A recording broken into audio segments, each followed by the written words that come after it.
የሚገርማችሁ ነገር የሆነ ሂስትሪ እንዳለው ስትረዱ ኦኬ ምናልባት ሴንስ ይሰጣል ወደሚለው ነገር ትገባላችሁ። ማአት ወይ ደግሞ ማአት ያልኳችሁ ቅድም መራለች የማአት ላባ አንድ ላባ አስቡ። የማአት ላባና ልባችሁ ሚዛን ላይ ይቀመጣል እና እኩል ከሆነ ሚዛኑ እኩል ከሆነ ወደ አፍተር ላይፍ ወይ ደግሞ ከሞት በኋላ ወዳለ ህይወት በሰላም ትገባላችሁ። የኔ ወገኔ ሀገሬ ምድሬ ቋንቋዬ የሚል ነገር ሰው ካሰበ ከማንም ጋር ሊጣላ ይችላል። ቤቴ የኔ የሚለው ነገር ፕሮቴክት እንግዲህ እንደ አድዋ ያሉ ታሪኮችን ታያላችሁ። እኛ ሀገርም ዘረኝነትን ማጥፋት ከባድ ሆነ። ለዚህ ነው በጣም ሰውን ዩናይት ያደርጋል። ይሄ የሚሰራበት ቦታ ጥሩ ቦታ መሆን አለበት። ምንድነው ጥሩ ቦታ የሚያስብለው? አንደኛ ብዙ ቁፋሮ መኖር የለበትም። ቦታው ፍላት ቢሆን ጥሩ ነው። ስለዚህ ፍላት ቦታ የት እንፈልግ? ሱዳንና ግብጽ በጣም ቅርብ ነበሩ። ለሲቪላይዜሽናቸው ቅርብ ነው። በንግድ ይገናኛሉ። ኢቭን አንዳንዴ በጥላቻ እንኳን የሚፈላለጉ ነበር። አንዱን ለመውረድ ሲሞክር ታያላችሁ። ሄይ ጋይስ እንዴት ናችሁ? ሁሉ ሰላም ሁሉ አማን? ፊራ ነኝ። ዛሬም ሳምንቴን ጠብቄ ካነበብኩት አዲስ ሀሳብ ሼር ላደርጋችሁ መጣሁ። ሳምንት አሪፍ እየሄደ ነው አይደል? ክረምት እያጠቃለልን ነው።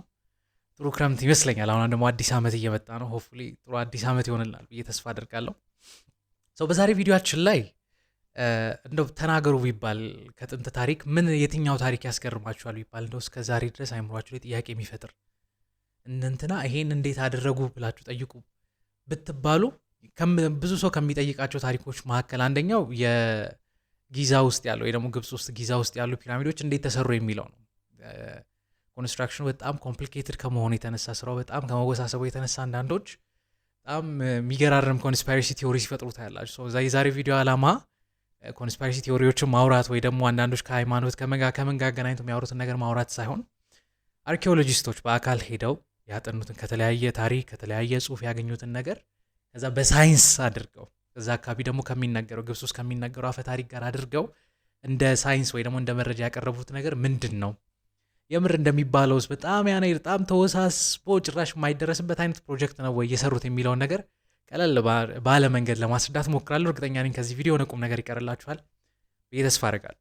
ወደ ቪዲዮ ከመግባቴ በፊት ግን እንደ ጥንት ግብጻውያን ሁሉ በእኛ ዘመን ደግሞ የመቃብር ቦታ አይደለም መኖሪያ ቤቶችን እየሰሩ ያሉትን የቴምር ፕሮፐርቲስን ማስታወቂያ እንመለስ። ሁሉም የእናንተን ምቾት ታሳቢ ማድረግ የሚንቀሳቀሰው ድርጅታችን ቴምር ፕሮፐርቲስ አሁን ደግሞ 40% ከፍለው ቀሪውን 60% ለ3 ዓመት የፎይታ ጊዜ በኋላ የሚከፍሉበትን ልዩ ዕድል አመቻችተናል። ይህ መገናኛ ጫካ ፕሮጀክት አጠገብ የሚገኘው ሳይታችን ከባለ 1 እስከ ባለ 3 መኝታ የቤት አማራጮችን ይዟል። ባለ 1 መኝታ 2.7 ሚሊዮን ብር ከፍለው ቀሪውን ሲረከቡ፣ ባለ 2 መኝታ 4 ሚሊዮን ብር ከፍለው ቀሪውን ሲረከቡ፣ ባለ 3 መኝታ 5.9 ሚሊዮን ብር ከፍለው ቀሪውን ቤቶን ሲረከቡ ይከፍላሉ። በተጨማሪም ሳር ቤት አደባባይ እንዲሁም ቡልጋሪያ ላይ አፓርትመንትና የንግድ ሱቆችን ከ900 ሺህ ብር ቅድመ ክፍያ ጀምሮ ይዘን እንጠብቆታለን። ያሉን ጥቂት አማራጮች ብቻ ስለሆኑ ይፍጠኑ። በ0968 27 77 77 ላይ በቀጥታ ወይም በዋትሳፕ ያገኙ። እዚህ ቻናል አዲስ ከሆናችሁ ሰብስክራይብ እንዲሁ ቪዲዮ ስለቅ እንዲደርሳችሁ የደውሏን ምልክት መጫን እንዳትረሱ። የግብጽ ፒራሚድ እንዴት ተሰራ፣ በተለይ ደግሞ ግሬት ፒራሚድ የምትባለው መሀል ያለችው ትልቁ አይለችም እሷ እንዴት ተሰራች የሚለውን ነገር በጣም ባጭሩ ልንገራችሁ። አሁን ማውራውን ነገር ለመናገር አሁን ብዙዎች የተለያየ አይነት እምነት እንዳላችሁ ስለማቅ ነው እንኳን ከምቀርባችሁ ሰዎች አንፃር ይሄ ነገር እንዲህ ነው ይሄ ነገር እንዲህ ነው ብሎ የሚያስቡት ብዙ አይነት ሀሳብ አለ። አሁን ያልኳችሁ አሁን የምነግራችሁ መረጃ እንዴት ነው ሳይንቲስቶች እውነት ነው ብለው የሚያረጋግጡት? ብዙ አይነት መንገድ አላቸው። የመጀመሪያው በጣም የሚታመነው ታማኝ የሆነው መንገድ በጽሁፍ የሚቀመጥ ታሪክ ነው። ወይ ባለ ታሪኩ ሊሆን ይችላል ወይ ሌላ ሰዎች ሊሆን ይችላል። በተለያየ መንገድ ጽሁፍ ታሪካቸውን ሲጽፉልን ኦኬ ከዛ ተነስተን የተለያዩ ነገሮችን ማመሳከር እንችላለን። አሁን አንዳንድ ሳይንቲስቶች የሆነ ነገር ይሄ ማለት እንዲህ ነው ብሎ መረጃ ለመውሰድ መጀመሪያ ያንን መረጃ የሚጠቁማቸው አካል ያስፈልጋቸዋል አይደል? ያንን በጽሁፍ ማግኘት አለባቸው። ግብጾች ደግሞ በጽሁፍ የሚታወቁ ናቸው አይደል? አንዳንዶች ፓፒረስ ይላሉ፣ አንዳንዶች ፓፓይረስ ይሉታል። በፓፓይረሳቸው ላይ ታሪካቸውን በጣም በሚገርም ሁኔታ አስቀምጧል። ስለ ግብጽ ደግሞ ፒራሚድ በጣም በሚገርማችሁ ሁኔታ ፈርዖኖቹ ብቻ አይደለም ወይ ደግሞ ነገስታቶቹ ብቻ አይደለም ሰራተኞቹ እንኳን እዛ ላይ ሲሳተፉ የነበሩ ሰራተኞች አንዳንዶች እንደ ዲያሪ ጽፏል። አንዳንዶች ደግሞ ድሮ ተማሪ እያለ ምን እናደርግ ነበር በቃ እንዳንረሳ ምን ጽፍ የነበር የምንቀመጥበት ዴስክ ላይ የሆነች ነገር እንጽፋለን አይደል? ስማችን የሆነ ነገር ጽፈን እንፈርማለን። እንደዛ አይነት ነገር የጻፉ ሰራተኞች ነበሩ። እነዚህ ነገሮች አመሳክረው ነው ኦኬ ይሄ ነገር እንዲህ ሳይሆን አይቀርም የሚል አይነት ነገር እንዲወስኑ ያደረጋቸው። ሌላኛው አፈ ታሪክ ነው። እንደ ባህል የሚነገር ነገር አለ። ለምሳሌ ሁላችሁም ውስጥ በቤተሰባችን የሆነ የሚነገር ታሪክ አለ። ይገርምሃል ቅምቅም ሀያታችን እንደዚህ አድርገው በዚህ ጊዜ እንዲሆኑ በደርግ ጊዜ እንዲሆኑ ነበር። አንዳንዴ እንኳን በእውነትነት በጣም ሪል ሆኖ በጣም ብዙ ሰዎች የሚያውቁት መረጃ እንኳን ሳይኖር በግል ኤክስፒሪየንስ እየተወራ የሚመጣ ታሪክ አለ። ከዚህ ያንን ታሪክ ከሌላ ካገኙት መረጃ ጋር እያመሳከሩ አሁን የምነግራችሁን ነገር እርግጠኛ ማድረግ ችሏል። ሌላኛው በተለይ ደግሞ ይሄ በጣም ወሳኝ የምላችሁ ነው። አንድ መረጃ ይሄ ነገር የምር ፋክት ነው። ከዛ ደግሞ በስንተኛው ዓመተ ምህረት ነው? ለምሳሌ አሁን ጥያቄ ሆኖባችሁ ያቅም ይሄ ለምሳሌ ይሄ ሐውልት የተሰራው ከዚህ ዓመተ ምህረት በፊት ነው ብሎ ሳይንቲስቶች በድፍረት ሲናገሩት ያላችሁ ከምን ተነስተው ነው ካላችሁ ይህንን ውሳኔ እንዲወስኑ የሚያደርጋቸው ከሚያገኙት ኦርጋኒክ የሆኑ እንትኖች አሉ። ምንድነው ብስባሾች ወይ ደግሞ ዲኬዎች አሉ። ከነዛ ዲኬዎች ተነስተው በምን አይነት መንገድ መሰላችሁ? እኔና እናንተ ሰውነት ውስጥ የሁላችን ሰውነት ውስጥ ካርበን 14 የሚባል አንድ ንጥረ ነገር አለ ወይ ደግሞ ሬዲዮ ካርበን የሚባል። ይሄ ሬዲዮ ካርበን በምን አይነት መንገድ መሰላችሁ የምናገኘው? አትሞስፌራችን ላይ እንግዲህ ጣል እያረኩ ይልሄድ እሺ፣ አሁን ስለማወራው ነገር በደንብ መረጃ ስለሚሆን አትሞስፌራችን ወይ ደግሞ አየራችን የምንተነፍሰው አየር ውስጥ ናይትሮጅን 14 የሚባል አንድ ንጥረ ነገር አለ፣ አንድ ኬሚካል አለ ብለን ያዘው እና ይሄ ኬሚካል እንግዲህ ናይትሮጅን ብዙ ለሰውነታችን ጥቅም አለው፣ ግን ለመተንፈስ ከምንፈልገው የኦክሲጅን ያህል አይሆንም። ይሄ ናይትሮጅን 14 የሚባለው ምንድነው አተም አየራችን ላይ ያለው ኤሌመንት የፀሐይ ብርሃን ሲያገኝ ከፀሐይ ብርሃን የሚያገኘው ኒውትሮን ወደ ካርበን 14 ይቀይራል። መጀመሪያ ናይትሮጅን 14 ነበር፣ አሁን ካርበን 14 ነው። ግን ካርበን 14 ብቻ መሆኑ ብዙ ጥቅም ላይሰጠን ይችላል። ግን ይሄ ካርበን 14 አየር ላይ ካለው ከኦክሲጅን ጋር ሲደባለቅ ወደ ካርበን ዳይኦክሳይድ ይቀየራል። ካርበን ዳይኦክሳይድ ሆነ ማለት እኛው የምንተነፍሰው አየር የምናወጣው ካርበን ዳይኦክሳይድ አይደል? የምናወጣውን ካርበን ዳይኦክሳይድ የሚፈልጉ አካሎች አሉ፣ which is እጽዋቶች ደግሞ ያን አየር ይፈልጋሉ። እነዚህ እጽዋት ይሄን ካርበን ዳይኦክሳይድ ይሄ ራዲዮ አክቲቭ የሆነው ወይ ደግሞ ራዲዮ ካርበን የሆነውን ካርበን ዳይኦክሳይድ ይወስዱና ሰውነታቸው ውስጥ ይቀራል። አሁን ይሄ ካርበን የእጽዋቱ ሰውነት ገብቷል፣ እጽዋት ውስጥ ነው ያለው። ሌላ አካል አለ እጽዋትን የሚመገብ አይደል? እንስሳቶች አሉ፣ ይሄን እጽዋት ይመገባሉ። እንስሳቶች ይሄን እጽዋት ሲመገቡ ካርበን 14 ሰውነታቸው ውስጥ ይገባል። ግን ደግሞ እጽዋት ብቻ አይደለም፣ እነዚህ እጽዋት የሚመገቡትን ደግሞ የሚመገቡ ሌላ እንስሳቶች አሉ። ለምሳሌ ምንድነው ቀጭኔ ይበሉ ወይ ዜብራ ወይ እነዚህን የሚመገቡ ሌላ ደግሞ ስጋ ተመጋቢዎች አሉ፣ ሰውንም ጨምሮ።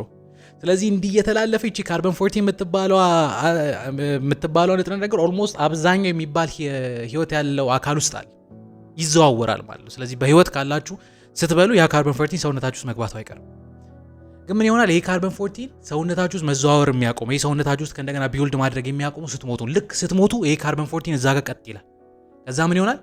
እንደሌላ አካሎች ሁሉ እንደሌላ የሰውነታችሁ አካል ሁሉ ይሄ ካርበን 14 ዲኬይ እያደረገ እየበሰበሰ ይመጣል። ግን ምንድነው መሰላችሁ? ይሄ ካርበን 14 ረጅም ዓመት የመቆየት አቅም አለው። ረጅም ዓመት መቆየት ብቻ አይደለም፣ በተወሰነ ጊዜ ኢንተርቫል ነው ዲኬይ እንደሚሆን ወይ ደግሞ እንደሚበሰብስ የሚታወቀው። ለምሳሌ አይምሮ ላይ ያለውን ነገር ልንገራችሁ። የተወሰነ ፐርሰንት በአንድ ዓመት ዲኬይ እንደሚያደርግ ካወቅን አንድ ካርበን 14 ወስደን ምን ያህል ነው ዲኬይ ያደረገው ፐርሰንቱን ወስድና ምን ያህል ዓመት ወደ ኋላ እንደቆየ መገመት ትችላላችሁ። ስትሞታው እናንተ ውስጥ በጣም ብዙ የካርበን 14 አለ። ስለዚህ ከሞታችሁ ይገመታል 1 ዓመት 2 ዓመት ብትሆኑ 1000 ዓመት የቆየው የሆነ ፐርሰንት ነው የበሰበሰው። ስለዚህ በምን ያህል ዓመት ምን ያህል እንደሚበሰብስ ስለምናውቅ የቀረችውን ካልኩሌት አድርገን ምን ያህል ዓመት እንደቆየ ማወቅ እንችላለን። እዚህ አሁን የግብጽ ፒራሚድ ጋር ሲታይ በጣም ብዙ ሰራተኞች ሞተዋል፣ በጣም ብዙ እንስሳዎች ሞተዋል፣ በጣም ብዙ እጽዋቶች በስብሰዋል። ስለዚህ ከነዚህ ሁሉ ወሰዱና አቬሬጅ ያገኙት ጊዜ ይሄ የግብጽ ፒራሚድ በግምት ከ4500 ዓመት በፊት አካባቢ እንደተሰራ መድረስ ይችላል። አያችሁ አሁን ክሎዝ እያደረግ ነው። ከ4500 ዓመት በፊት የተሰራ ነው። እሺ ከ4500 ዓመት በፊት የተሰራ ከሆነ ከ4500 ዓመት በፊት አካባቢ ተሰርቷል ተብሎ የሚገመቱ ደግሞ ፖኤትሪ ስራዎች አሉ ወይ ደግሞ የእጅ ስራ የሸክላ ስራዎች አሉ። ስለዚህ እነዛን የሸክላ ስራዎች ተወስዳላችሁ። እነዚህ የሸክላ ስራዎች በተሰሩ ጊዜ ምን አይነት ህዝብ ነበር፣ በዚያን ጊዜ ምን አይነት ፈርዖን ነበር የሚለውን ነገር ስታገኙ ማን ፈርዖን ምን አይነት ስራ ሰራ የሚለውን ነገር ተወስዱና ከአፈ ታሪኩ ጋር ስታደባልቁት ኦኬ ነገር የምርም እንትና የሚባል ፈርዖን በዚህ ጊዜ በእንደዚህ አይነት መንገድ ሰራ ወደሚለው ነገር በቀላሉ መምጣት ይችላል። ምን አገኙ? ከ4500 ዓመት በፊት ከ4500 ዓመት በፊት ያኔ የነበረው ፈርዖን ክሁፉ ይባላል። ይሄ ክፉ ሳይሆን ክሁፉ KHUFU የሚባል ፈርዖን በነበረበት ጊዜ ነው።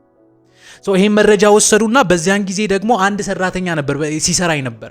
ያ ምንድነው የጉልበት ስራ ሲሰራ ነበር። በዛን ጊዜ ኢንጂነርም በለው ተሳታፊ የነበረ ሰው ነበር እና እዛ ላይ ምን ብሎ ታሪኩን ሲጽፍ ምን ብሎ ጻፈ? ይሄንን ስራ እየሰራው ነበር፣ ይሄን ስራ ደግሞ ስሰራ የክሁፉ አገልጋይ ነበርኩ አለ። ፒራሚድ ላይ ኢንቮልቭ አደረግ ነበር። ያን ጊዜ ደግሞ የነበረው ክሁፉ የሚባለው ፈርዖን ነው አለ። ስለዚህ ይሄንን ታሪክ አመሳከርና ወደ ክሁፉ ታሪክ ይመጣል። ይሄ ሰውዬ እንዴት ገነባ የሚለውን ነገር ስታዩ በጣም ግልጽ የሆኑ ታሪኮችን ማግኘት ትችላላችሁ። ምልላችሁ ነው። አሁን እኔና እናንተ እንደምናወሳዝ በጣም ውስብስብ የሆነ ነገር ሳይሆን በታሪክ ደረጃ ላይ ስታስቀምጡት ሴንስ ቀላል ነው እያልኩኝ አይደለም፣ ሴንስ በሚሰጥ መንገድ እንደተሰራ ማወቅ ትችላላችሁ። እሺ ይሄ ግብጽ ፒራሚድ እንዴት ተሰራ? ከእንዴት በፊት ለምን ላስቀድመው እስኪ። ለምን ተሰራ? ለምንድን ነው የሰሩት? ከኤሊኖች ጋር ኮሚኒኬት ለማድረግ ሰማይ ላይ ካሉት ምናምን እንደዛ ብለው የሚረዱ ሰዎች አሉ። ስቲል ኖ ኦፌንስ፣ እሺ እናንተን እንትን ለማለት አይደለም፣ ግን እንደዛ ብለው የሚረዱ ሰዎች አሉ። ግን ለምንድን ነው የሰሩት? የምር ሪያሊስቲክ የሆነውን ነገር ነው። ምክንያቱም ይሄንን የሚገልጽልን በጣም ግልጽ የሆኑ በፒራሚዶች ውስጥ በተለያዩ ቅርሶች ላይ የሳሏቸው የጻፏቸው ያስቀመጧቸው ነገሮች አሉ። ለምንድን ነው የሰሩት? ለምን ሰሩ ካላችሁ በጣም ግልጽ የሆነው ነገር እነዚህ ሰዎች በጣም ጠንካራ የሆነ እምነት ነበራቸው። አሁን ይህን ነገር ሳወራችሁ እንደ ተራ ነገር እንዳታስቡት። እምነታችሁ ሃይማኖታችሁን አስቡ። ለሃይማኖታችሁ ምን ያህል ዋጋ እንደምትከፍሉ አስቡ። ምን ያህል ራሳችሁን ዲሲፕሊን ለማድረግ እንደምትሞክሩ። ይሄ እንደውም አዲስ ዓመት እየመጣ ነው። አዲስ ዓመት ጾም ነበር። ይሄ ቪዲዮ ሲቀረጽ ቅርብ ጊዜ አይ ቲንክ እያለቀ ይሁን አልቆ ይሁን አላቅም፣ የ16 ቀን ጾም አለ። ይሄ እንግዲህ ያው ክረምት ላይ እየተቀረጸ ያለው መቼ እንደምታው ስለማላቅ ምን ያህል ዴዲኬት እንደምንሆን ታውቃላችሁ። ለምን? ምክንያቱም ይሄ መጽሐፉ የነገረን ነገር ነው። በዚህ መንገድ መሄድ አለብን። እናንተ ዋጋ ትከፍላላችሁ። እነሱም ለዚህ ለሚያምኑት ነገር ምን ያህል ዋጋ እንደሚከፍሉ ነግራችሁ። ምን አይነት እምነት ነበራቸው መሰላችሁ? እንደው ቀለል ባለ መንገድ ቴዎሎጂያቸውን ለመናገር ያህል ገና ዓለም ስትፈጠር በመጀመሪያ there was nothing ነን ነበር ይላሉ። NUN ነው የነሱ ነን፣ ምንም ነበር። ግን ምንም ውስጥ ይሄ ባዶነት ሳይሆን በጣም ትልቅ ውሃ ነበር። ይሄ ውሃ ደግሞ በካዮስ ወይ ደግሞ በምስቅልቅሉ የሚወጣ ውሃ ነበር። የሚተራመስ ውሃ አስቡ። ዓለማችን በሚተራመስ ውሃ የተሞላች ነበረች። ይሄ there was chaos ማለት ምንም ነገር የለም፣ just የሚመሰቃቀል ውሃ ነበር። ግን ከዚህ ከሚመሰቃቀል ውሃ ውስጥ አንድ መሬት ወጣች። ይቺ መሬት ቤን ትባላለች። ቤን ይቺ በጣም ትንሽ የሆነች መሬት ነች። ይቺ ስለዚህ መሬት በኋላ ስለ ፒራሚድ ስሪት ጋር እንዴት እንደሚገናኝ አወራቸዋል። ያዙልኝ። ይቺ ቤን የምትባል መሬት እና ይቺ ቤን የምትባል መሬት ወጣች። ምን ውስጥ? ካዮስ የሞላበት ውሃ ውስጥ። ከዚያ መሃል ኤቱም የሚባል አንደኛው አምላክ የመጀመሪያው ፈጣሪ እንግዲህ በብዙ አማልክት የሚያምናቸው ኤቱም የሚባል አምላክ እዚህ ቤን የምትባለው መሬት ላይ ይቆምና አሁን ይሄ ካዮስ የሞላበት ዓለም ውስጥ ሰላም መፍጠር ይጀምራል። ይሄ ሰላም መፍጠር የሚባለው ፕሮሰስ ውስጥ ሲገባ ሁለት ሌላ አማልክቶችን ይፈጥራል። እነዚህ የፈጠራቸው አማልክቶች የመጀመሪያው የአየር አማልክት ነው። አየርን ኮንትሮል የሚያደርግ አየርን የሚያዝ አምላክ ነው። ሁለተኛ ደግሞ ሞይስቸር ወይ ደግሞ እርጥበትን የሚያዝ እርጥበትን የሚቆጣጠሩ አማልክቶች ናቸው። አሁን ስርዓት ለማስያዝ እየተሞከረ ነው፣ ካዮስ የሞላበት ዓለም ውስጥ ስርዓት ለመፍጠር። በዚህ ብቻ አላቆም። እነዚህ ሁለት አማልክቶች ደግሞ ሌላ ሁለት አማልክት ፈጠሩ። እነዚህ ሁለት አማልክቶች የመጀመሪያው ጌብ ይባላል። ጌብ የሚባለው አምላክ የምድር አምላክ ነው። ምድርን የፈጠረ አምላክ ውሃን ሰበሰበና ምድርን አመጣ። በቃ ይሄን አምላክ ምን ታስቡታላችሁ? መሬት ነው። መሬት ላይ የተኛው እናንተ አሁን ስትራመዱ ጌብ የሚባለው አምላክ ላይ ነው እየተንቀሳቀሳችሁ ያላችሁት። ለምን? እሱ ነው ምድርን የፈጠረው። ከዛ ደግሞ አየር ላይ ደግሞ የሚበር ደግሞ ሌላ አምላክ ነበር። እሱ ኖት ይባላል። ኖት አየርን ፈጠረ፣ ሰማይን ፈጠረ። ጌብ ደግሞ ምድርን ፈጠረ። አያችሁ፣ አሁን የተመሰቃቀለ ውሃ ስርዓት እየያዘ ነው። ፍጥረት መስመር እየያዘ ነው። ከዛ እነዚህ ሁለት አማልክቶች እዛ ጋር ብቻ አልቆሙም። ሌላ 4 አማልክቶች ተፈጠሩ ከነዚህ ሁለት አማልክቶች ቀጣይ። ስለ እነዚህ አማልክቶች ስለ ግብጽ ታሪክ ስትሰሙ ብዙ ጊዜ ሰምታችኋል ብዬ አስባለሁ። የመጀመሪያው አማልክት እንግዲህ የመጀመሪያው ሁለተኛ ስላችሁ ስማቸውን ለመጥቀስ ነው። የመጀመሪያው ኦሳይረስ ይባላል። ስለ ኦሳይረስ በአንድም በሌላ መንገድ ስለ ግብጽ ታሪክ ሲወራ ሰምታችኋል ብዬ አስባለሁ። ሁለተኛው አይሲስ ይባላል። በስፔሊንግ ካያችሁ አይሳይስን ይመስላል፣ ግን ደግሞ አይሲስ ነው። አይሲስ ትባላለች። ሶሪ ሴት ነች። አይሲስ ትባላለች። ከዛ ሌላኛው ደግሞ ወንድማቸው የነዚህ ሁለቱ ወንድም ሴዝ ይባላል። በጣም ቅናተኛ፣ በጣም የሚቆጣ። እነዚህ ሁለቱ ሰው ይመስላሉ። ሴዝ ግን የሆነ ንስር ይመስላል፣ ግን አፉ በጣም ረጅም ነው። ብዙ ጊዜ የግብጽ ስዕሎች ላይ የሆነ ወፍ የሚመስል አፉ ረጅም የሆነ ነገር ካያችሁ እሱ ሴዝ የሚባለው አምላክ ነው። አራተኛዋ ደግሞ ኔፍቲስ ትባላለች። አሁን ሁለት ወንድ ሁለት ሴት ማለት። እነዚህ 4 አማልክቶች ከተፈጠሩ በኋላ ከዚያ በኋላ ምድር ላይ ህይወት ያላቸው ነገሮች ተፈጠሩ። ሰው ተፈጠረ፣ እንስሳ ተፈጠረ፣ እጽዋት ተፈጠሩ። ምድር ላይ ሰው መብዛት ጀመረ። አሁን ካዮስ የሞላበት ዓለም ነበር። አሁን እነዚህ አማልክቶች መጡና ምድር ላይ ስቴቢሊቲ ፈጠሩ። እንዴት ነው ስቴቢሊቲ የፈጠሩት? ፕሪንሲፕሎችን፣ መርሆችን በመፍጠር። ይሄ መርህ ማአት ይባላል። ማአት አሁን እኛ አማርኛ የምንለው ማአት ሳይሆን ኤምኤ ከዛ ከላይ አፖስትሮፊ መሰለኛል፣ አፖስትሮፊ ያለው ከዛ ኤቲ ማአትን ፈጠረ። ማአት ምንድነው? ስርዓት፣ ፕሪንሲፕል። እነዚህ አማልክቶች ትልቁ ስራቸው ምንድነው ካላችሁ ምድር ላይ ዓለም ላይ ሰላም ማውረድ። ይሄ ሰላም የሚያወርዱበት መሳሪያቸው ፕሪንሲፕል ወይ ደግሞ መርህ ማአት ይባላል። ማአትን ያስጠብቁ ነበር። አሁን ምድር ላይ ሰው በዝቷል። በዚህ ጊዜ ምን ይሆናል? ኦሳይረስ የሚባለው ይሄ አምላክ ምድር ላይ ካሉት ሰዎች መካከል ካሉት ሲቪላይዜሽኖች መካከል ግብጽን ይመርጣል። የግብጽ ንጉስ፣ የግብጽ አምላክ ለመሆን ይወርዳል። ይሄ ኦሳይረስ የግብጽ አምላክ፣ የግብጽ ጌታ ይሆናል። ግብጽም ተቀበሉት። ሰው እዛ ላይ ስልጣን ያስጀመረ፣ ግብጽ ማደግ ጀመረ፣ ሲቪላይዝ መሆን ጀመረች። ግን በዚያን ጊዜ ሴዝ የሚባለው ወንድሙ ኦሳይረስ ላይ ይቀናል።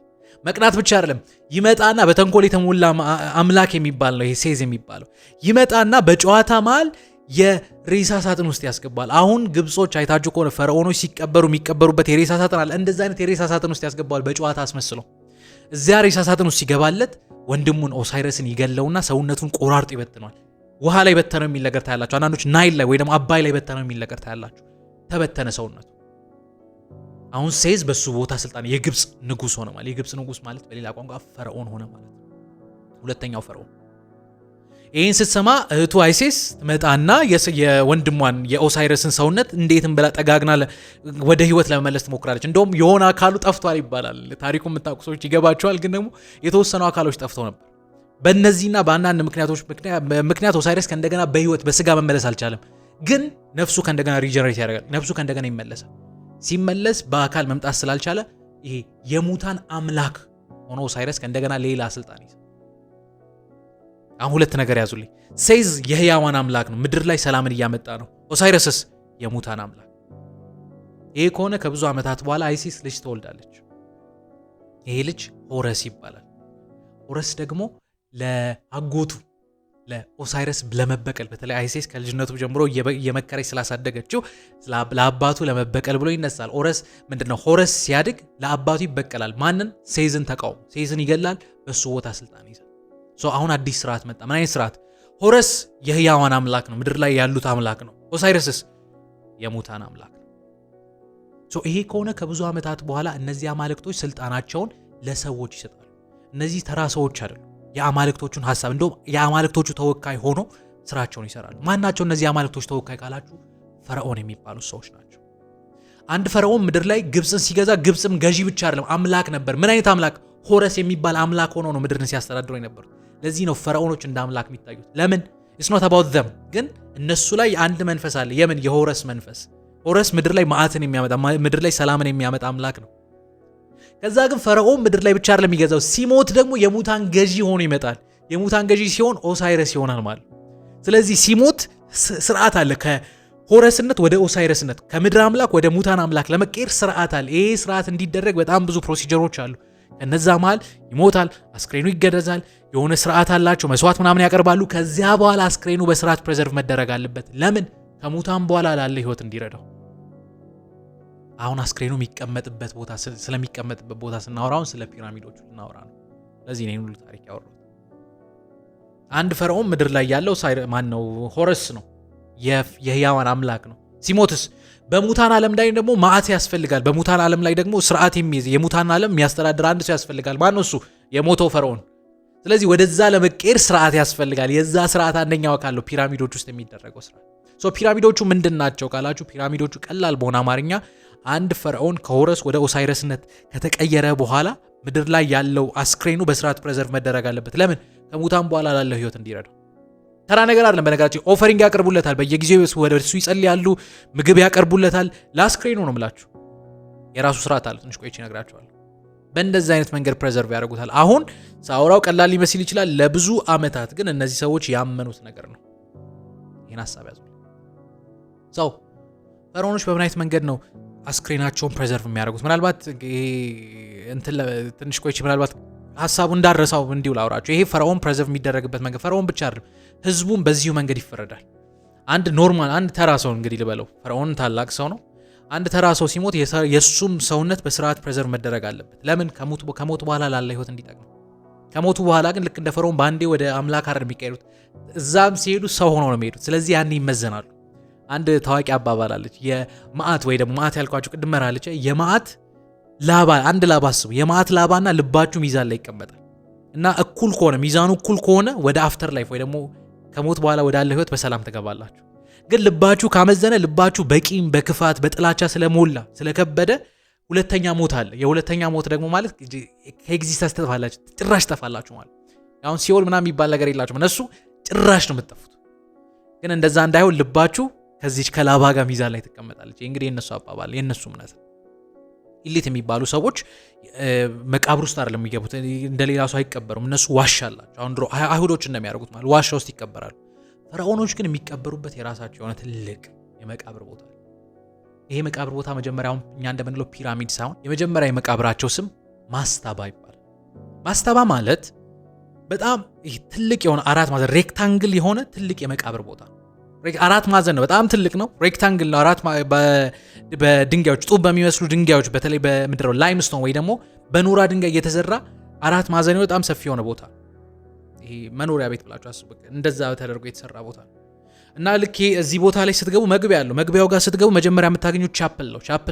ቻፕል ማለት ገብታችሁ ወደዚህ ወደ ሞተው ኦሳይረስ ወይ ደግሞ ወደ ሞተው ፈርዖን የምትጸልዩበት ነው። ጸሎታችሁን ሐሳባችሁን የምታቀርቡበት ቦታ ነው። ከዛ ደግሞ ኦፈሪንግ መስዋዕት የምታቀርቡበት ቴብል አለ። ከዛ ደግሞ ስትሄዱ የዛ ፈርዖን ምልክት እንዲሆን የሱ ውክልና እንዲሆን የሱ ሐውልት ይዘጋጅለታል። ከዛ አልፋችሁ ስትሄዱ ወደ ታች እንደ ሊፍት የሚወስዳችሁ በጣም ትልቅ ጉድጓድ አለ። እዚያ ጉድጓድ ውስጥ የመጨረሻው የፈርዖን አስክሬን የሚቀመጥበት እዚያ ውስጥ ይደበቃል። በስርዓት ሰውነቱ ፕሬዘርቭ ይደረጋል። ጥሩ ሽቶ ይቀባል። ቀደም እንዳልኳቸው ወንድሙ ሴት ሲገለው ኦሳይረስን የሬሳ የአስክሬን ሳጥን ውስጥ አስገብቷል። በእንደዛ አይነት ቆንጆ በሆነ መንገድ ያስቀምጡታል።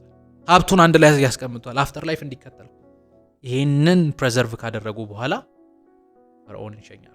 በቃ ይሄ የመጀመሪያው ቴምፕላቸው፣ ይሄ የመጀመሪያው ፒራሚድ አይደለም። ይሄ የመጀመሪያው የአስክሬን ቦታቸው። ለብዙ ጊዜ ፈርዖኖች እዛ ነበር የሚቀበሩት። ግን አሁን ሌላኛው ፈርዖን ደግሞ መጣ። አሁን ይሄን ነገር አድቫንስ ማድረግ ፈለገ። የዚህ ፈርዖን ስም ጆሳር ይባል ነበር። እንግዲህ በእኛ ፕሮናውንሴሽን እንደዛ ይመስለኛል ጆሰር። የጆሳር የሚባለው ምንድነው? ፈርዖን ምን አደረገ? መጀመሪያ 4 ማዕዘን በቃ እንዲለጥ ያለ ህንፃ ነው። እዛ ህንፃ ላይ ሞር ስቴፕ አፕ ማድረግ ፈለገ፣ ማሳደግ ፈለገ እና የመጀመሪያውን ስቴፕ አፕ የሚባለውን ፒራሚድ ሰራ። ፒራሚድ ይሰሩት 3 ማዕዘን ማለት ከእምነታቸውም ጋር ትልቅ ምንድነው አይከን ስለሆነ ፒራሚድ ምን አደረገ? መጀመሪያ ለጥ ያለ አይደል? እዛ ላይ ስቴፖችን ጨመረ። አጠቃላይ 6 ደረጃዎችን ጨምሮ የመጀመሪያውን 3 ማዕዘን የሚመስል ቅርጽ ሰራ። የመጀመሪያውን ፒራሚድ ሰራ። ሪሌቲቭሊ አሁን ካለው አንጻር አነስ ያለ ነው።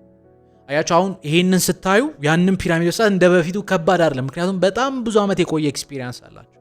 ይሄ ሰው ትንሽ አድቫንስ አደረገው። ከዛ በኋላ ብዙ አይነት ፈርዖኖች አድቫንስ እያደረጉ መጡ። ከነሱ ማለት አንድ ዋና ፈርዖን አለ። ይሄ ፒራሚድ የሚባለው ስራ ትልቁን ሚና የተጫወተው የዚህ ፈርዖን ስም ስኔርፎ ይባላል። ስኔርፎ የሚባለው ፈርዖን በተለይ የግብጽ ፒራሚድ ስቴብል በሆነ መንገድ እንዲሰራ ከዲዛይን ጀምሮ በሉት በጣም ብዙ ነገሮች ኢን ዲቴል እንዲሰራ ያደረገ ሰው። ምን አደረገ መሰላችሁ? በፊት ከነበረው ነገር ወሰደና ለምን ሞር አድቫንስ አናደርገው? ለምን ሞር ስትሮንግ? ያኛው ደረጃ ነው አይደል? የሆነ 4 ማዕዘን ላይ 4 ማዕዘን ይጨምር። ይሄ ስሙዝ የሆነ ፒራሚድ ለምን አልሰራም ብሎ የመጀመሪያው ቤርት የሚባል ፒራሚድ ሰራ። አሁን ካለው ፒራሚድ ጋር ትንሽ የሚመሳሰል ግን ይሄ ቤርት የሚባለው ፒራሚድ የሆነ ያረገዘ ፒራሚድ ይመስላል። ይቅርታ አድርጉልኝ፣ ስታዩት እንትኑ የሆነ ብጥ ያለ ነገር ይመስላል። ይወዝኖት በጣም ስሙዝ። የመጀመሪያውን ፒራሚድ ሰራ። ግን እዛ ላይ ብቻ አልቆም። አሁንም ሞር አድቫንስ አደረገውና ሬድ የሚባለው ሬድ ፒራሚድ የሚባል ሰራ። ይሄ ቀይ የሚመስል ቀይ ከሆነ ምንድነው ድንጋይ የተሰሩ ፒራሚዶች ማለት የመጀመሪያው ሬድ የሚባል ፒራሚድ ሰራ። ይሄ ሬድ ፒራሚድ ማለት ግሬት ፒራሚድ አስቧት። የእሷ ስሞል ቨርዥን ማለት ስሙዝ የሆነ ፒራሚድ ፎር the first time ሰው ይሰራ ስኔርፎ የሚባለው ፈርዖን። ከዚያ በኋላ የቱ ጋር ይቀበራል የሚል አይነት ነገር ተነስቶ ነበር። ብዙዎች ሬድ ጋር እንደተቀበረ ይነገራል። ግን በጣም የሚያሳዝነው ነገር መሰላችሁ ብዙ ፈርዖኖች ከተቀበሩ በኋላ እንግዲህ ብዙ ዓመት 4500 ዓመት ማለት አስቡት። በዚህ መሃል ሌቦች አሉ፣ ምኖች አሉ። ብዙ የፈርዖኖች አስክሬኖች አልተገኙም። የሱም አስክሬን አልተገኘም። ግን በግምት ሬድ የሚባለው ፒራሚድ ውስጥ እንደተቀበረ ይነገራል። ግን ከሱ በኋላ የመጣው አንድ ትልቅ ንጉስ አለ። ይሄ ንጉስ ማን ነው ካላችሁ ቅድም ያልኳችሁ ክሁፉ የሚባለው ፈርዖን። ይሄ ክሁፉ የሚባለው ፈርዖን ሲመጣ አባቱ ኦሬዲ ሰርቶለታል። ምን መደረግ እንዳለበት ኦሬዲ ፖርትፎሊዮን ዘርግቶለታል። ከዛስ አሁን የሱ ኢማጂኔሽን ብቻ ነው ሊሚት። ምን አደረገ? የአባቱን ቴክኖሎጂ የአባቱን እውቀት ሰበሰበና ለምን the most great የሚባል ከአባቱ ብዙ እጥፍ የሚያድገውን ትልቁን ፒራሚድ ለምን አልሰራም ብሎ ራሱን ለዛ ፕሪፔር ማድረግ ጀመረ። እንዴት ነው ፕሪፔር ያደረገው? የመጀመሪያ በጣም ትልቅ ዲዛይን ክሬት አደረገ። ግሬት የሚባል ስሙ ራሱ ግሬት ፒራሚድ አይደል? ከዛስ አሁን እዚህ ጋር ስሙልኝ ከ20 ሺህ እስከ 30 ሺህ የሚሆኑ ስኪልድ የሆኑ ሰዎችን አዘጋጀ። ከ20 ሺህ እስከ 30 ሺህ። አንዳንዶች ትልቁን ፒራሚድ አይተውት አይ ይሄማ ከ100 ሺህ በላይ ነው ይላሉ። ግን ደግሞ በተገኘው ጥናት መሰረት ከ20 ሺህ እስከ 30 ሺህ የሚሆኑ ሰዎች ስላችሁ ይህችን ቃል አስተውላችሁ ከሆነ አላውቅም፣ ስኪልድ የሆኑ ክህሎት ያላቸው የተማሩ ሰዎችን የቀጠረው ማለት ነው። አሁን ብዙዎች እንደሚያወሩት በጣም ብዙ ባሪያዎችን ደርድረው አይደለም የግብጽ ፒራሚድን ሲሰሩት። የግብጽ ፒራሚድን ሲሰሩ በተማሩ ስኪልድ በሆኑ እውቀት ባላቸው ክህሎት ባላቸው ሰዎች። ይሄ ማለት ባሪያ አልነበረም ማለት ነው? አልነበረም ማለት አይደለም። ግን አብዛኛውን ስራ የተሰራው በሚያቅ ተቀጥሮ በሚሰራ ኢቭን የሚበላውን ነገር እንኳን የፈርዖን ሰራዊት ነው ፕሮቫይድ እያደረገላቸው ይሰሩ። ይሄ እንዴት አወቅ ካላችሁ እዛ ቦታ ላይ ሲገኝ ምግብ ስቶር የሚደረግበት የራሱ ቦታ ነበረው። ምግብ የሚበሉበት የራሳቸው ቦታ ነበራቸው። የሚያርፉበት የራሳቸው ቦታ ነበራቸው። ማኔጅመንት የራሳቸው ቦታ ነበራቸው። የሚያድሩበት የራሳቸው ቦታ ነበራቸው። ለባሪያ አይደረግም። እንኳን በግብጽ አይደለም በሌላ ቦታ አይደረግም። የስኪልድ የሆኑ ሰዎች ነው የተቀመጡት። 20,000 እስከ 30,000 የሚሆኑ ሰዎችን አስቀመጠ። ምን ማለት ነው? ኦልሞስት አብዛኛውን የግብጽ ሰውን ያንቀሳቀሰው እዛ ላይ ቤዝ ያደረገ ስራ ነው ይሰራል። ከዛ እነዚህን ሰዎች ሰበሰበና የት እንስራ የሚል ጥያቄ መጣ። ይሄ የሚሰራበት ቦታ ጥሩ ቦታ መሆን አለበት። ምንድነው ጥሩ ቦታ የሚያስብለው? አንደኛ ብዙ ቁፋሮ መኖር የለበትም። ቦታው ፍላት ቢሆን ጥሩ ነው። ስለዚህ ፍላት ቦታ የት እንፈልግ? ግን ደግሞ ፍላት ብቻ አይደለም። ፍላት ሆኖ መሬቱ መሰረት ከሌለው ስስ ከሆነ አሸዋ ብቻ ከሆነ ይገባል መስለሙ አይቀርም። ስለዚህ ድንጋይ ያለው ቦታ የት ነው ሲባል በላይምስቶን ወይ የኖራ ድንጋይ የተከማቸበት ለጥ ያለ ቦታ አገኙ። የት? ጊዛ የሚባል ቦታ። ግን ደግሞ ጊዛ ጋር ብቻ እንዳይወስኑ ሌላ ስጋት ነበራቸው። ትልልቅ ድንጋዮችን ትልልቅ እቃዎችን ማምጣታቸው አይቀርም። ስለዚህ በተቻለ መጠን ለወንዙ ለናይል ወይ ለአባይ ቅርብ የሆነ ቦታ መሆን ነበረበት። በጣም የሚገርማችሁ ነገር ጊዛ ለአባይ ቅርብ ነበር። ስለዚህ ጊዛ was the perfect place ምን ለማድረግ? ይህን ፒራሚድ ለመገንባት። ስለዚህ አብዛኛውን ሰው ወደዛ ይወስዳል። ወደዚያ ከወሰደ በኋላ እንግዲህ ኮንስትራክሽን ይጀምራል። በጣም በሚገርማችሁ ሁኔታ ይህንን ስራ እየሰሩ የነበሩ ሰዎች ፕሮፌሽናል እንደሆኑ የምታውቋቸው በመመሰላቸው ይሄ ግብጽ ፒራሚድ ሲጀመር ገና አጀማመሩ ብዙ ሰዎች እስካሁን ድረስ ይገርማቸዋል። የካርዲናል ዳይሬክሽን የሚባለው አለ፣ ሰሜን፣ ደቡብ፣ ምስራቅ፣ ምዕራብ።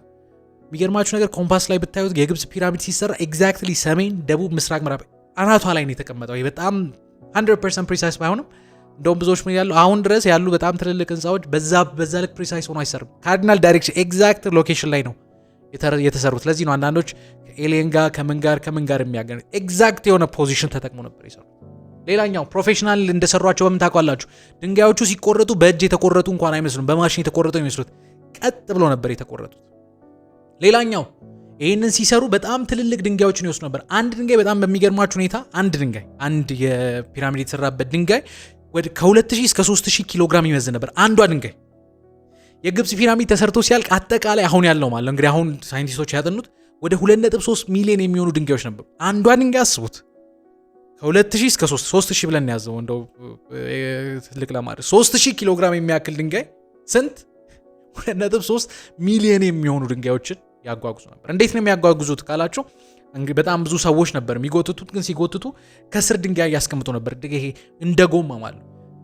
ከስር እንጨት ያስቀምጡ ነበር። እንጨቶችን ደርብራቢ ደረድሩና ድንጋዩን ይጎታሉ። ከዛስ ከኋላ ያለውን እንጨት ወደፊት ያመጣሉ። እየጎተቱ ፒራሚዱ ጋር ይወስዳሉ። ይሄ በጣም ግልጽ የሆነ በጥናትም ትሬሶች ተገኝተዋል እንዲያደርጉ እንደነበሩ።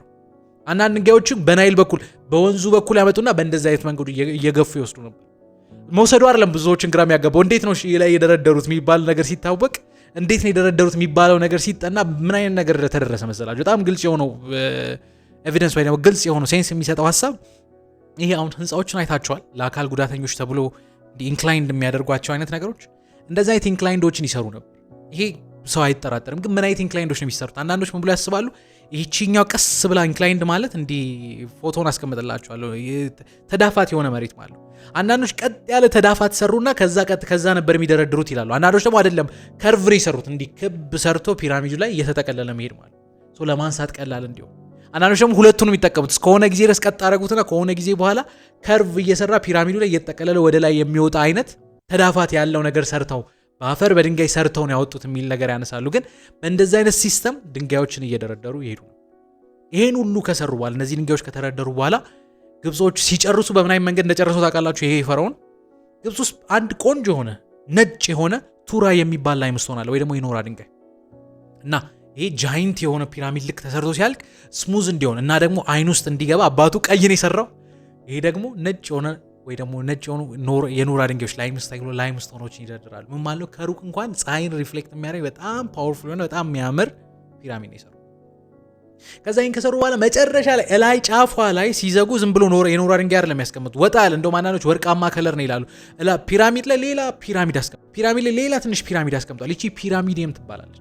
ፒራሚዲየም ምን መሰላችሁ ሀሳቧ? ፒራሚዲየምን ሲሰሩ ይቺኛዋ ዓለም ሲፈጠር ትዝ ይላችኋል። ዓለም በካዮስ በውሃ የተሞላች ነበረች። ግን ከዛ መሃል አንድ ቀጭን መሬት ወጣች ብያችኋለሁ። እቺ ቤን የምትባል መሬት፣ እቺ ትንሿ ፒራሚድ ቤንን ትወክላለች። ለምን? ኤቱም የመጀመሪያው አምላክ ሰማይን የመጀመሪያው አምላክ ሌላ ማለክቶችን ሲፈጥር ምድር ላይ ሰላምን ሲፈጥር የቆመባት ድንጋይ የሷ ድንጋይ ምልክት ነች። ጫፍ ላይ ያለች እቺ ፒራሚድ የቤን ምልክት ነች። እሷን አደረጉና ፒራሚዷን ሰርተው ጨረሱ።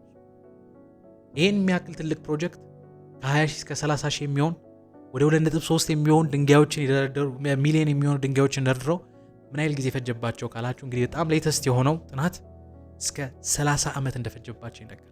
ትንሽ የሚሉት 20 ነው፣ ትልቅ የሚሉ በ30 ዓመት ጊዜ ውስጥ ግሬት ፒራሚድ ተሰርቷል። የሚገርማችሁ ነገር የሆነ ሂስትሪ እንዳለው ስትረዱ ኦኬ ምናልባት ሴንስ ይሰጣል ወደሚለው ነገር ትገባላችሁ። ከ20 እስከ 30 ዓመት ፈጅቶ ይሄ ትልቁ ፒራሚድ ተሰራ። ለምንድን ነው ይሄ ትልቁ ፒራሚድ የተሰራው? በጣም ሲምፕል የሆነ አይዲያ ይመስላል። የትልቁ ፒራሚድ የተሰራበት በጣም ዋናው ዓላማ ምንድን ነው? ቅድም ያልኳችሁ ከሆረስ ወደ ኦሳይረስ፣ ሆፉ ከምድር አምላክ ወደ የሙታን አምላክ የሚቀየርበት ቦታ ነው።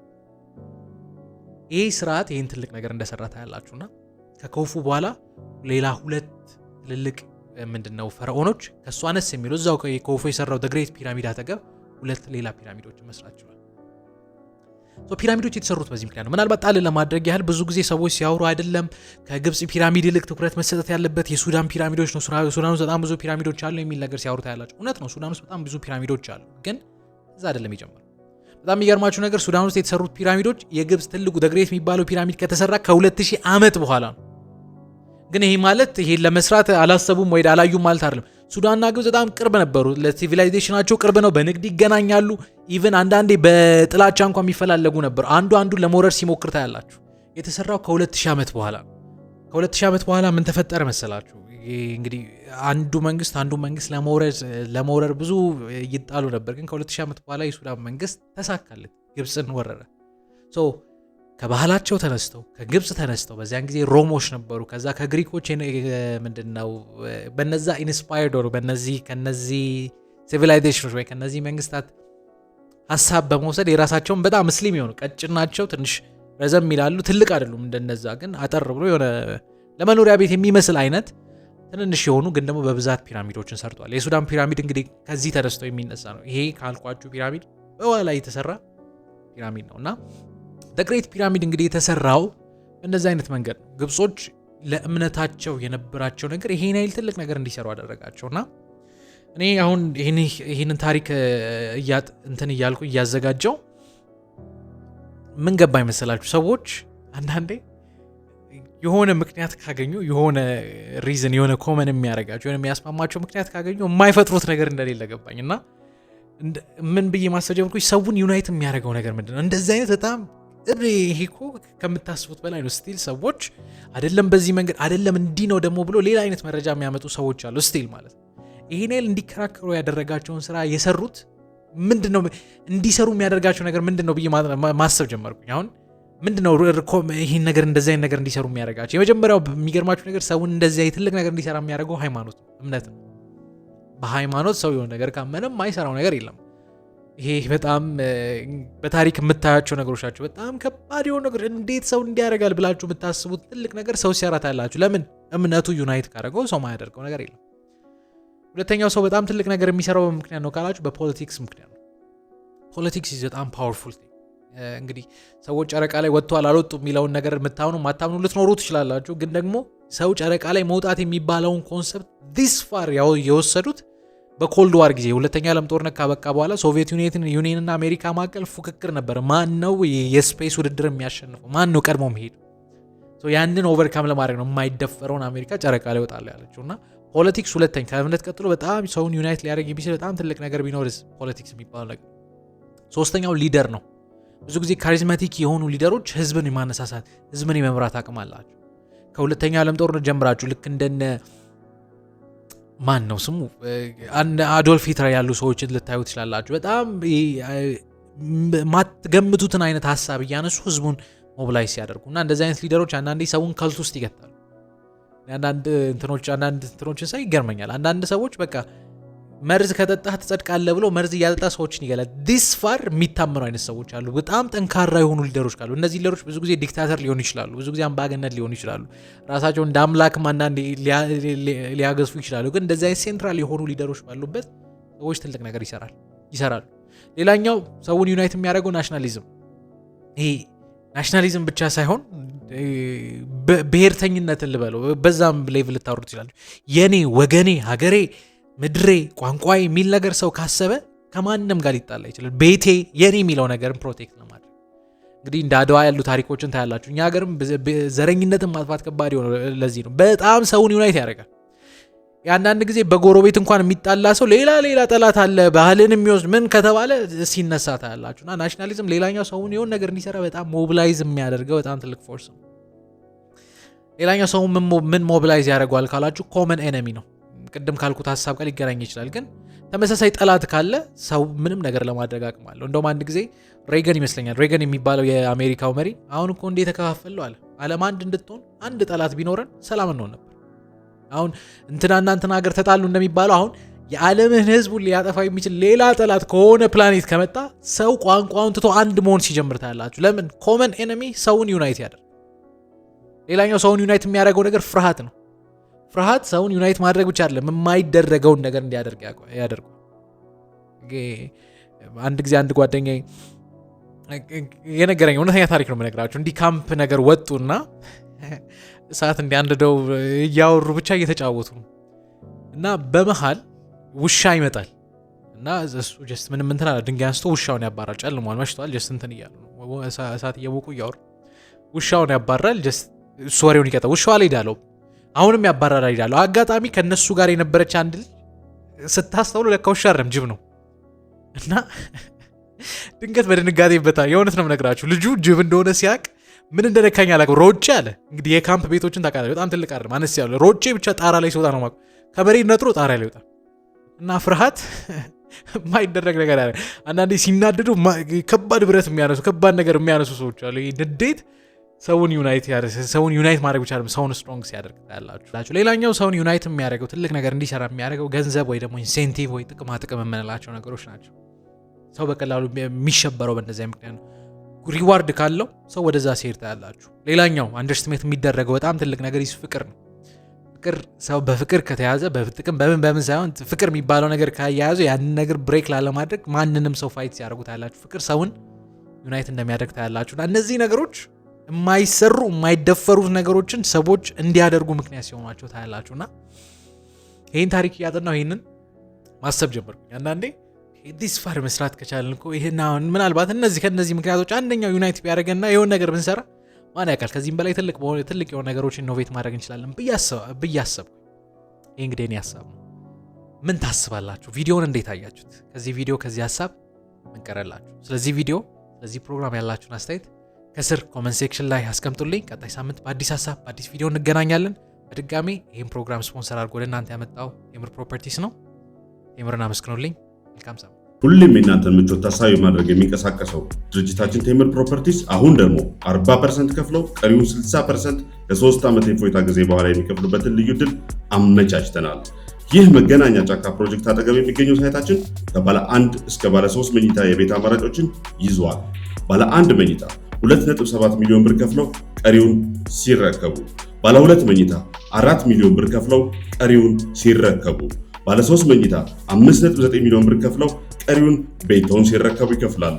በተጨማሪም ሳር ቤት አደባባይ እንዲሁም ቡልጋሪያ ላይ አፓርትመንትና የንግድ ሱቆችን ከ900 ሺህ ብር ቅድመ ክፍያ ጀምሮ ይዘን እንጠብቆታለን። ያሉን ጥቂት አማራጮች ብቻ ስለሆኑ ይፍጠኑ። በ0968 27 77 77 ላይ በቀጥታ ወይም በዋትሳፕ ያግኙ።